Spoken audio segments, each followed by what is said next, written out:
പ്രകൃതി സംരക്ഷണ പ്രവർത്തനം നടത്തിയ ഇടം തന്നെ പ്രകൃതി പോയി. ഇതിൽ കൂടുതൽ നമ്മൾ എന്ത് പറയാനാ? ജോലി ചെയ്യുക, അവനവൻ്റെ ജോലി ചെയ്യുക, വീട്ടിൽ പോവുക. അതിലപ്പുറം ഒരു അധ്യാപകൻ ഒരു സ്കൂളിൽ ചെയ്യരുത്.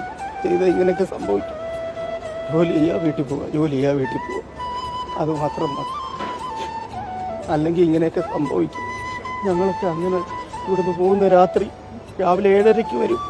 കേരളത്തിൽ എവിടെയെങ്കിലും 7:30 പഠിത്തം തുടങ്ങുന്ന സ്കൂളുണ്ടോ? ഇവിടെ ഒക്കെ ഇരുന്നാ ഞങ്ങൾ പഠിപ്പിക്കുന്നത്. ഇവിടെ എല്ലാം ഇരുന്ന് പഠിപ്പിക്കും. മക്കളോട് പറയും, നിങ്ങൾ ലോകത്തിലെ ഏറ്റവും ഭാഗ്യം ചെയ്ത മക്കളാ.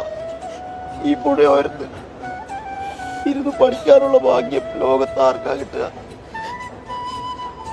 ഒരുപാട് അഹങ്കരിച്ച് ഞങ്ങള്, ഒരുപാട്. അതിനെല്ലാം കിട്ടി, എല്ലാത്തിനും കിട്ടി. ഒന്നുമില്ല സാറേ, എനിക്ക് പറയാൻ ഒന്നുമില്ല.